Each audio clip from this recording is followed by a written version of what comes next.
Welcome to the History AI podcast, where the past comes alive with facts, anecdotes, and a dash of humor. Here are your hosts, Chuck and Marco. Welcome to the History AI podcast, where we delve into the annals of history to bring you detailed accounts of events that shaped our world. I'm Chuck, and with me is my co-host Marco. How's life treating you, Marco? Life's a historical journey, Chuck. Excited to embark on today's episode. It's not every day we get to explore a turning point in African and Cold War history. Absolutely, Marco. Today's episode focuses on the Battle of Cuito Cuanavale, a pivotal conflict in the late 20th century that influenced the course of African politics and the global balance of power during the Cold War. To truly grasp the significance of the Battle of Cuito Cuanavale, we must rewind to the 1980s, a decade marked by heightened Cold War tensions. Picture a world bifurcated by ideology, with the United States and the Soviet Union as the principal protagonists in a global chess game. Each sought to extend its sphere of influence, often at the expense of smaller nations caught in the middle. Exactly, Marco. And it's within this global contest that Angola, a nation rich in oil and minerals, emerges as a key battleground. The story begins in 1975, following Angola's hard-won independence from Portugal. Almost immediately, the country descends into civil war, a conflict that would draw in not only regional players but also global superpowers. On one side of Angola's civil conflict stood the MPLA, or the People's Movement for the Liberation of Angola. With its socialist leanings, the MPLA quickly garnered support from the Soviet Union and Cuba, who saw in Angola a chance to expand socialism's reach in Africa. This wasn't just ideological support, we're talking substantial military aid, including troops, training, and equipment. On the flip side, you had UNITA, the National Union for the Total Independence of Angola, which leaned towards the West in its ideology. UNITA found allies in the United States and apartheid-era South Africa. Both saw UNITA as a bulwark against the spread of communism in Southern Africa. It was this geopolitical tangle that set the stage for the Battle of Cuito Cuanavale.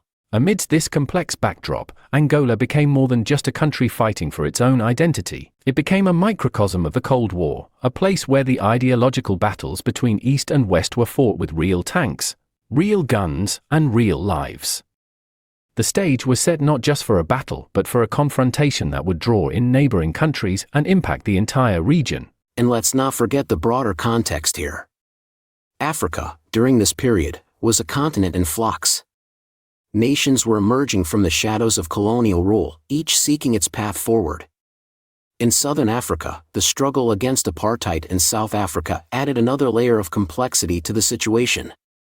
Angola's battlefields were not just about Angola, they were about the future of the region and in many ways, the future direction of the Cold War itself. That's the scene as we approach the Battle of Cuito Cuanavale, a conflict that would prove to be one of the largest conventional battles on African soil since World War II. And a turning point that would influence not just the fate of Angola but the global balance of power. To fully understand the battle's precursors, we must delve into the intricacies of Angola's civil war and the broader geopolitical strategies at play.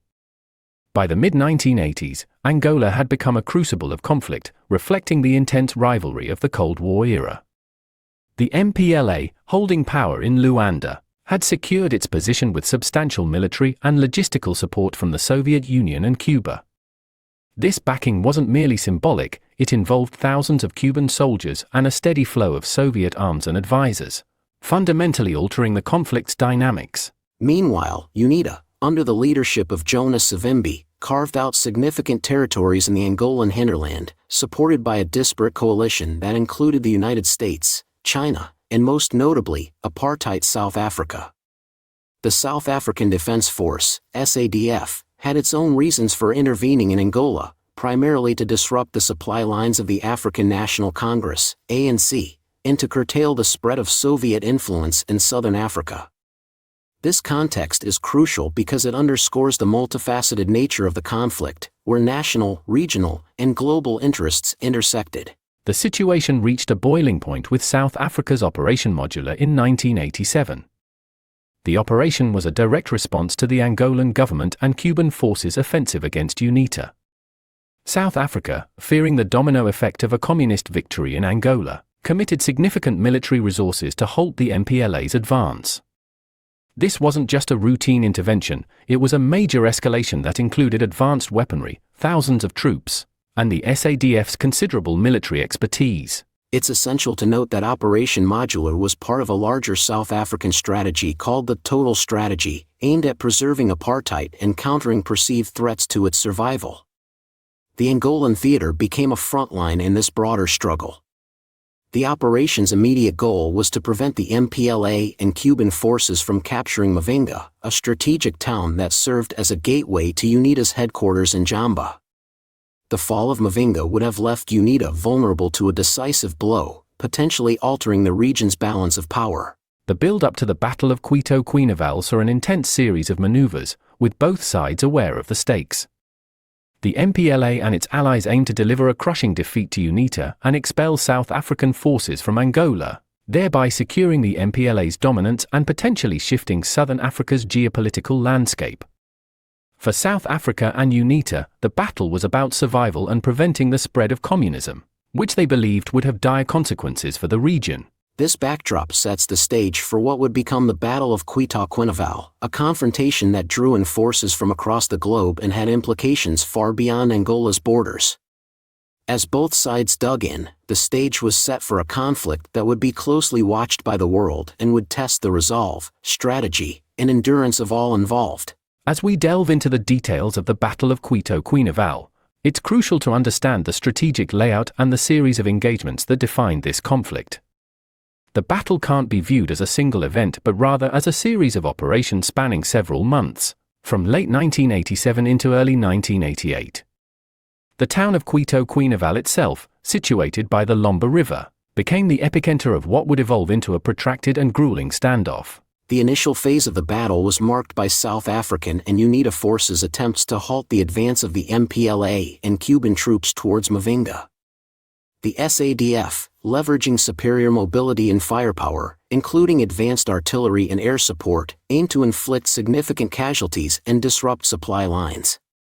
However, the MPLA and Cuban forces demonstrated remarkable resilience and tactical adaptability, utilizing the dense Angolan bush to their advantage. One of the critical turning points came with the battles along the Lomba River in September and October 1987. Here, the SADF and UNITA forces managed to repel several MPLA and Cuban assaults, destroying a significant number of tanks and armored vehicles. These clashes underscored the importance of air superiority and the effective use of anti-tank weapons, which the South Africans exploited to great effect. Following these engagements, the focus shifted towards Cuito Cuanavale itself. The town, initially not of significant strategic value, became a symbol of resistance for the MPLA and Cuban forces. As the SADF and UNITA pivoted to encircle and besiege the town, their opponents fortified their positions, digging trenches, and laying minefields to prepare for a prolonged siege. The siege of Cuito Cuanavale turned into a war of attrition. From November 1987 through March 1988, both sides engaged in intense artillery duels, with neither able to secure a decisive victory. The SADF's attempts to breach the MPLA and Cuban defenses were met with stiff resistance, and the heavy use of land mines by the defending forces made any advance costly. Amidst the artillery barrages and infantry assaults, the battle also saw significant air combat.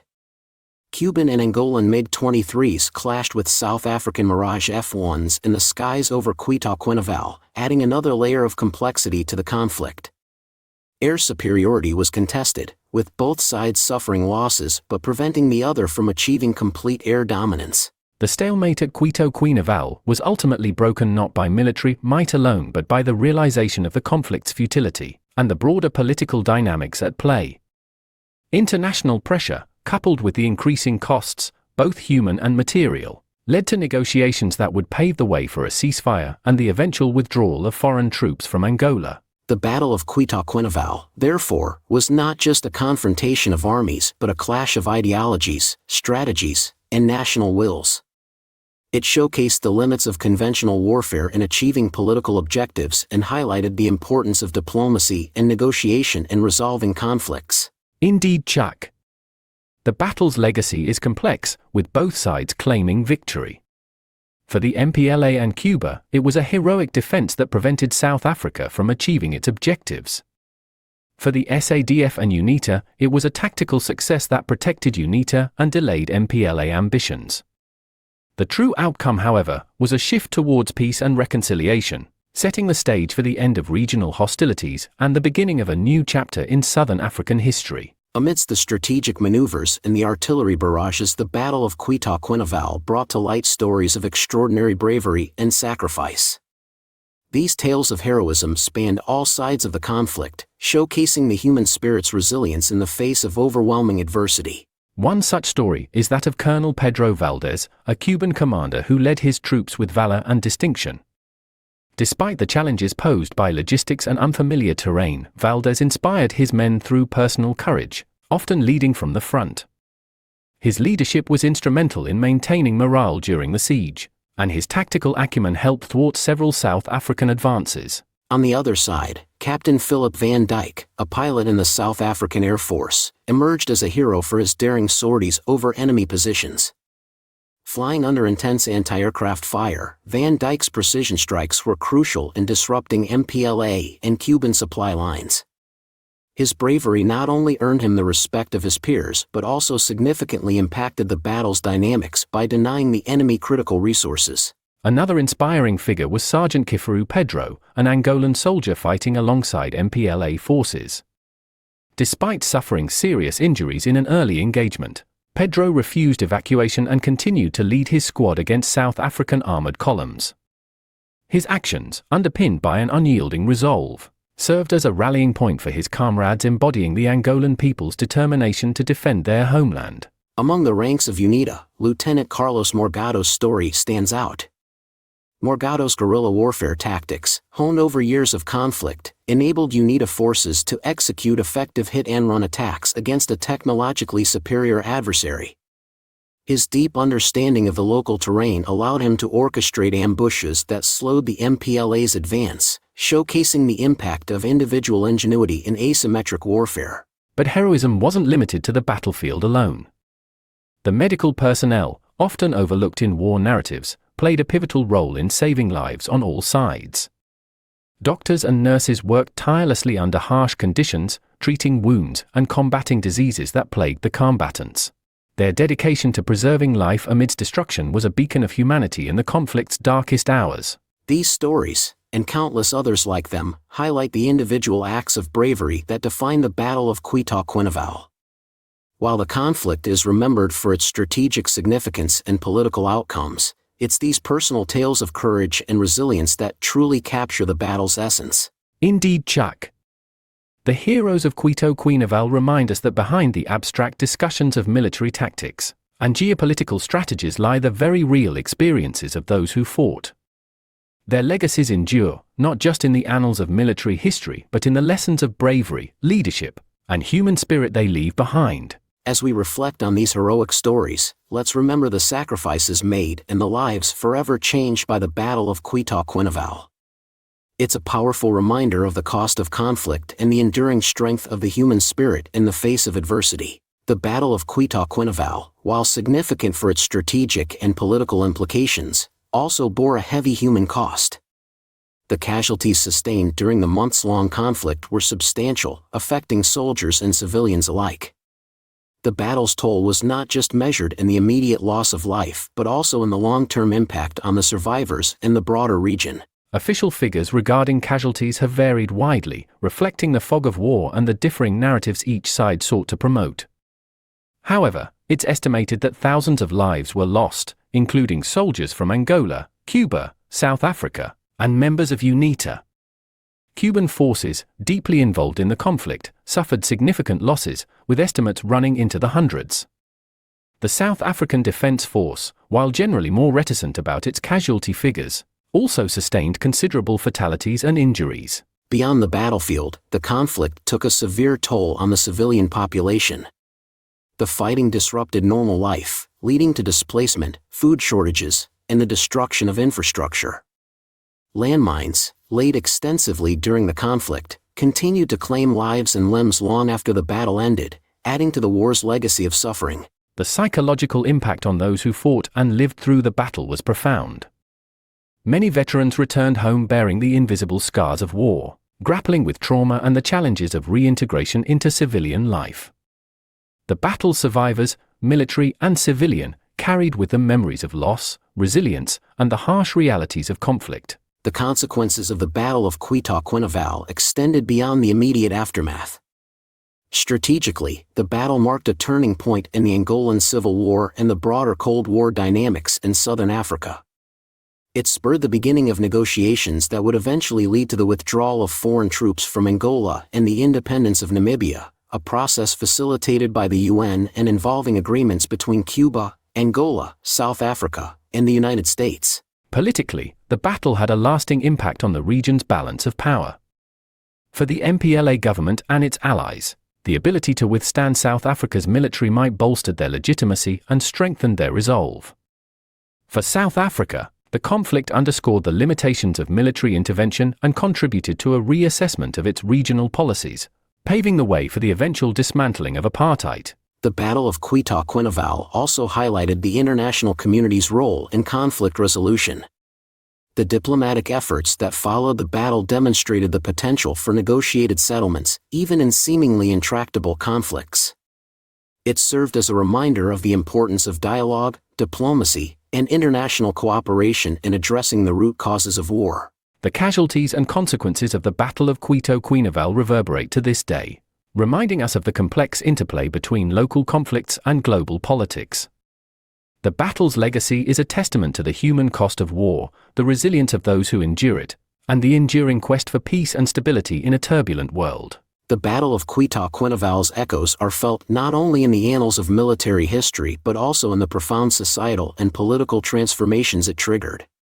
Its lasting impact can be observed through multiple lenses: regional stability, the end of apartheid, and the shaping of a new international order post-Cold War. At a regional level, the battle significantly altered the trajectory of southern Africa. It forced a stalemate that ultimately led to the withdrawal of Cuban and South African forces from Angola, setting the stage for a broader peace process. This withdrawal was a critical component of the Tripartite Accord, signed in December 1988, which also laid the groundwork for Namibia's independence from South African rule in 1990. This was a monumental step towards decolonization in Africa, ending years of occupation and conflict. The battle's impact on South Africa's domestic politics was equally profound. The engagement at Cuito Cuanavale exposed the vulnerabilities of the apartheid regime's military apparatus and its unsustainable regional ambitions. It contributed to a growing realization within the South African government and among the wider international community that change was inevitable. This realization helped accelerate the process leading to the end of apartheid, culminating in Nelson Mandela's release from prison in 1990 and the subsequent democratic elections in 1994. Internationally, the Battle of Cuito Cuanavale served as a stark illustration of the Cold War's waning influence on global affairs. The late 1980s were a period of significant change, with the Soviet Union moving towards perestroika and glasnost under Mikhail Gorbachev. The battle, and the diplomacy that followed, underscored the shifting dynamics of international relations, where negotiation and dialogue began to replace proxy wars as the tools of diplomacy. Moreover, the battle left an indelible mark on the doctrine of military engagement and the understanding of asymmetric warfare.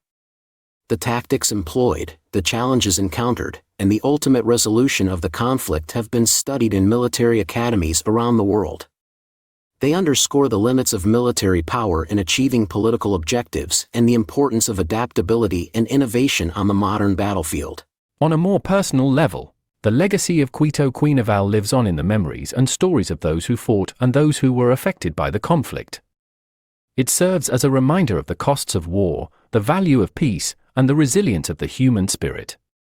Veterans and civilians alike carry forward the lessons of courage, sacrifice, and the relentless pursuit of justice and freedom. The lasting impact of the Battle of Cuito Cuanavale extends far beyond the tactical and strategic outcomes of the conflict. It catalyzed political change, influenced the course of history in southern Africa, and contributed to the global shift towards a new world order in the post-Cold War era. The battle's legacy is a complex tapestry woven from the threads of military history, political transformation, and human resilience, a legacy that continues to inspire and instruct future generations. As we reflect on the Battle of Cuito Cuanavale, let us remember not only the strategic maneuvers and political negotiations, but also the human stories of bravery, sacrifice, and hope. It's a powerful testament to the idea that even in the darkest of times, change is possible and peace can prevail. We'd like to thank our listeners for joining us on this historical journey. Your support means the world to us. Please rate, subscribe, and share the History AI podcast. Remember, a 5-star review helps us reach more history enthusiasts like you. And don't forget to check out our merchandise. The link is in the show notes. And as a thank you to our listeners, we're offering a 10% discount on your first purchase. Just use the code The History AI Podcast, all one word, at checkout. Your support allows us to continue exploring history's most fascinating moments. Got a topic suggestion? Reach out to us on social media. With nearly 200 episodes available, our podcast offers an evergreen exploration into history's most intriguing events. Until next time, this is Chuck and Marco, signing off from the History AI podcast.